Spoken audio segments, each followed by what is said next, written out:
So this next video comes from our unexpected list of videos that we need to get into, all right? Now, when I say unexpected, meaning we wasn't looking for this information, but we'll gladly take it and investigate and see what's going on here and see if it's something that we need to know about, right? So, Anonymous, one of our favorites, have just sent out a chilling message to the United States president after this happened. So, we definitely need to see what's going on, especially when it comes to Anonymous. So if you knew, you know what to do. Hit that subscribe button and join the family. Let's check this out. See what's going on here.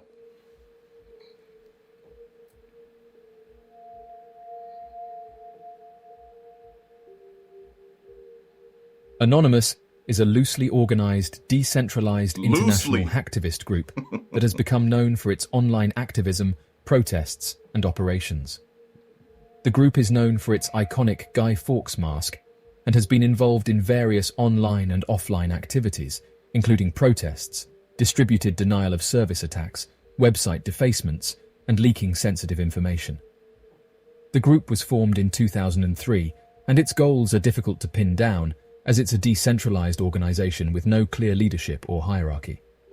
However, some of the group's objectives include promoting freedom of speech, opposing internet censorship, fighting against corporate and government corruption, and advocating for the protection of individual privacy rights.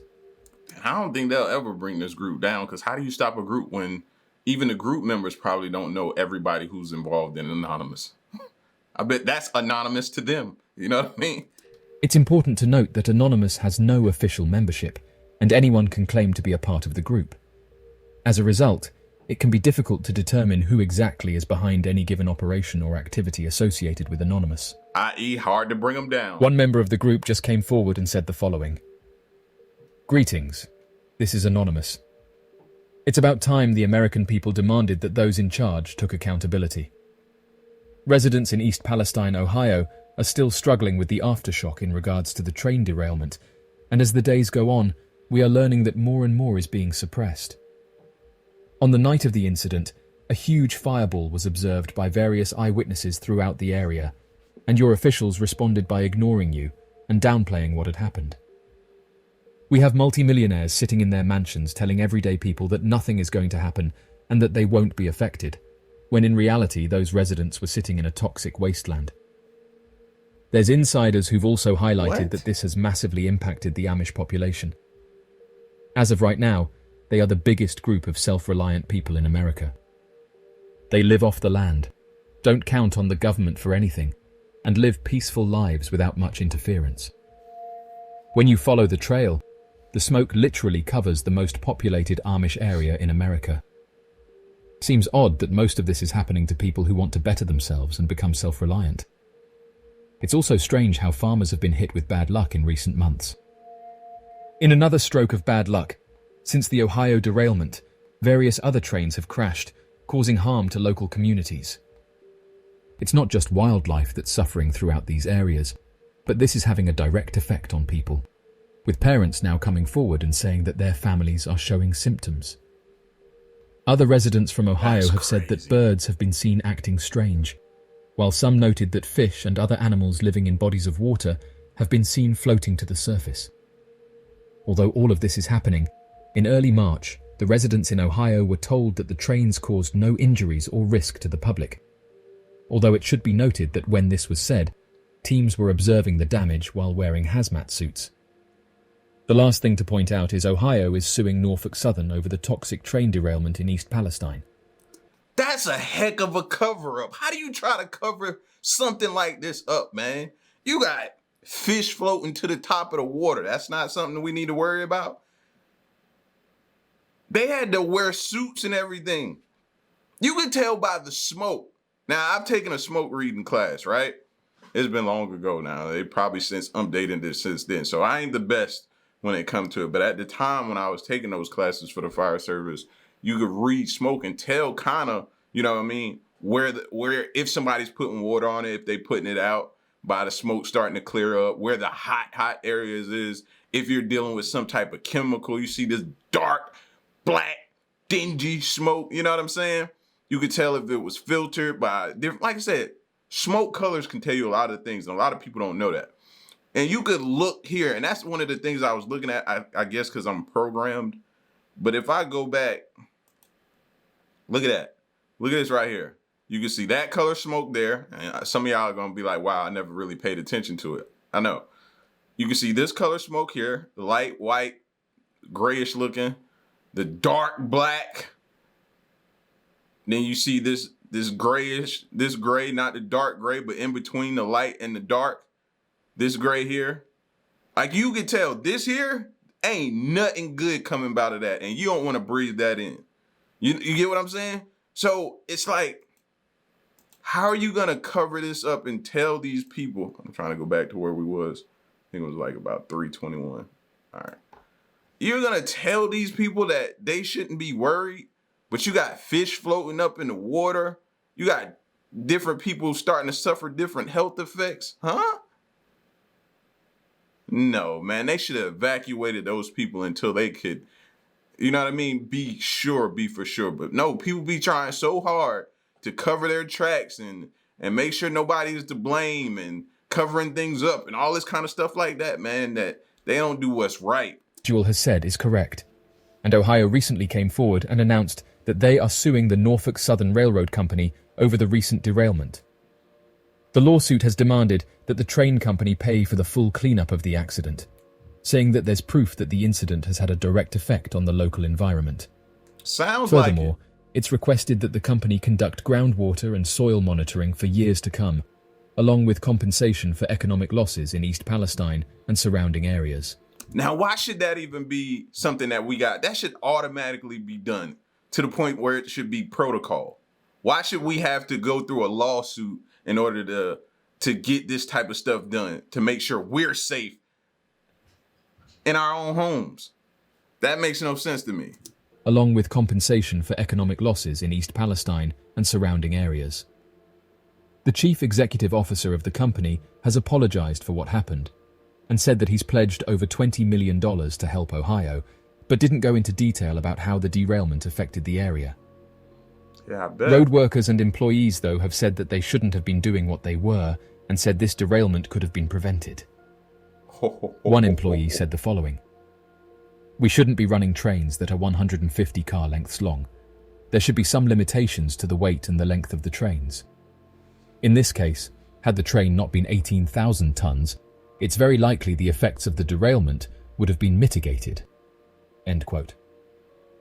Another rail worker said the following: "There is no way in the 21st century that such a defect should still be threatening our communities. 40% of the weight of NS32N was grouped at the rear third of the train, which has always been bad practice and made more dangerous with longer, heavier trains. This fact almost certainly made the wreck dynamically worse." End quote. The United States Department of Transportation said the following: "Today, as local, state, and federal officials continue to investigate the cause of the derailment in East Palestine, Ohio, and monitor public health conditions, the United States Transportation Secretary Pete Buttigieg called for a three-pronged push to hold the freight rail industry accountable and improve safety. That includes laying out immediate steps for Class 1 railroads to take to improve rail safety in communities across America and to improve working conditions for rail employees. It comes on the heels of Secretary Buttigieg's letter to Norfolk Southern's chief executive officer, in which the secretary called for an end to the rail industry's vigorous resistance to increased safety measures, which has included litigation and Why? Why do y'all think this happens? Why do you think they do certain things and the safety measures get decreased and different things? It's all about this, man. And I saw some of that in like truck driving and how it relates to this type of situation. Do you know that if you're familiar with a 18-wheeler, if you're carrying hazardous materials on that trailer, right? If it's under a certain weight, it doesn't have to be placard.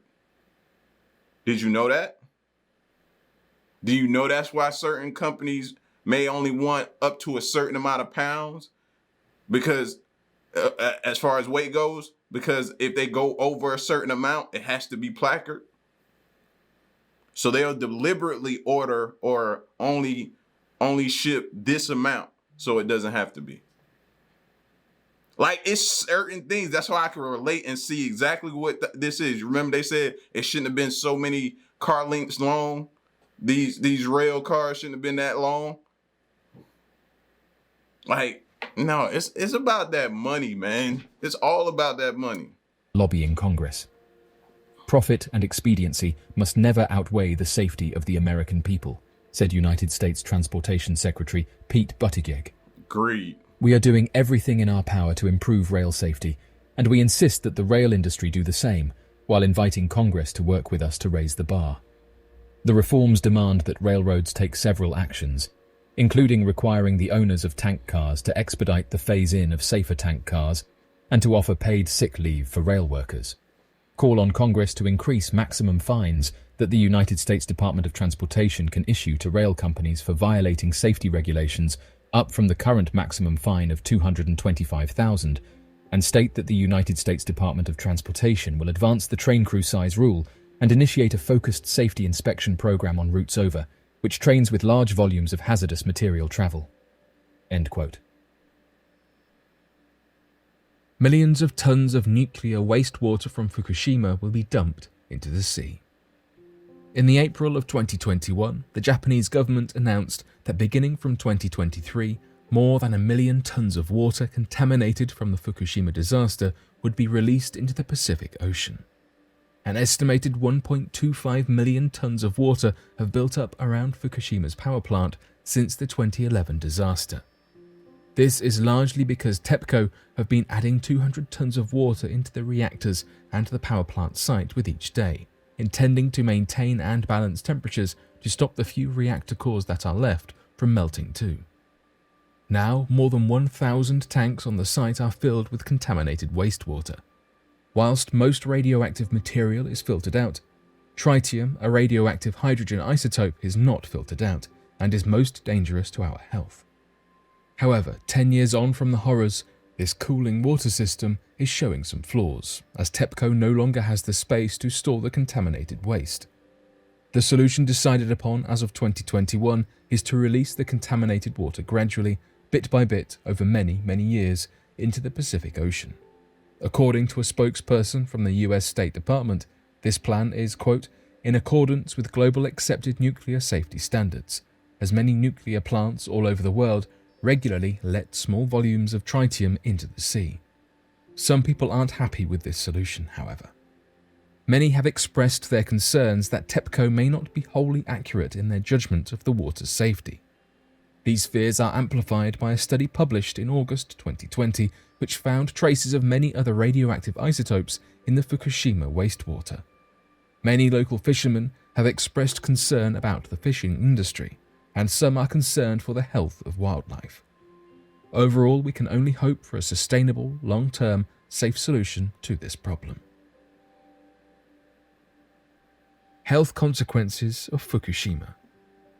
The direct health effects of the radiation were relatively controlled considering how severe the event was, not only among the emergency workers but also the residents. Other serious health consequences of this event include deaths during the evacuation process, increased mortality among displaced elderly people, and the collapse of the radiation emergency system. In a mental health survey, it was disclosed that the Fukushima accident led to severe psychological distress among the residents from the evacuation zones. I bet. There were also lifestyle-related problems, such as increase in proportion of overweight individuals, an increase in prevalence of hypertension, and changes in health-related behaviors among the evacuees, all of which... Because when you're depressed and going through something, what do you want to automatically do? You want to eat comfort food. Which may lead to increased cardiovascular disease in the future. These health effects, which were much more significant than the physical effects, have not been properly addressed as general health risks. The inpatients and the elderly residents of nursing facilities were quickly evacuated by buses shortly after the accident. The evacuees were not accompanied by any medical personnel, and they were laid down on the seats of the jam-packed buses with full protective suits on. No form of medical care, not even food, was provided for several hours during the evacuation process. As a result of this, scores of patients died in an evacuation that was supposedly intended to minimize exposure to radiation. The life-threatening risk faced by these people was not the radiation, but discontinuation of daily medical care. The lack of medical support before, during, and after the evacuation process was regarded as the major cause of loss of life during the evacuation. The establishment of a restricted zone forced a large number of the residents out of the area, where they had to stay in temporary shelters or other places for long periods of time. The life conditions in shelters led to several types of health issues, such as outbreaks of communicable disease and mental stress. Also, sudden changes in lifestyle in foreign places may result in behavioral problems as a result of poor adaptation to new circumstances. The Fukushima disaster released a significant amount of radioactive material into the environment. The area around the nuclear power plant was evacuated, and extensive efforts have been made to decontaminate the affected areas.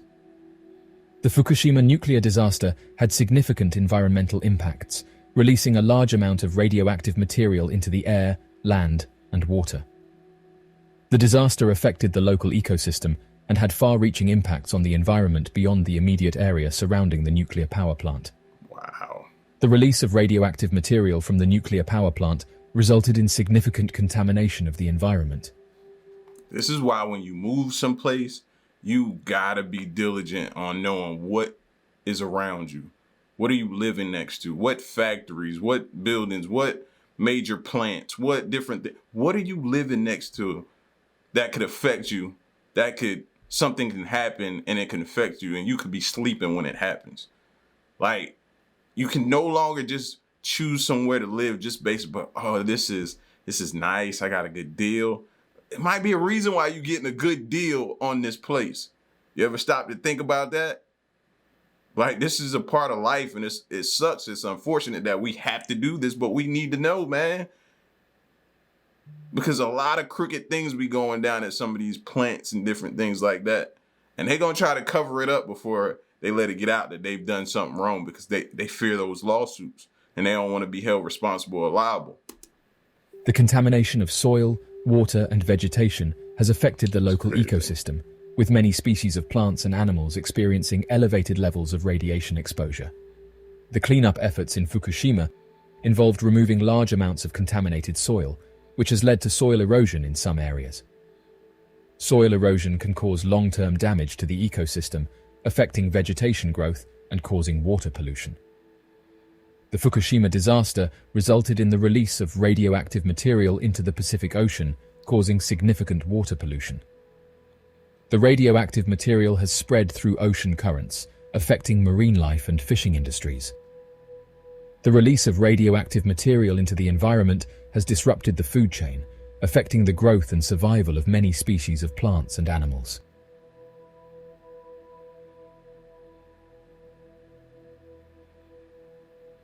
So, what do you make of this train derailment in Ohio, and do you think the effects of this will be felt in the future? Oh, absolutely. Be sure to leave your questions and answers in the... Absolutely. You really gonna find out.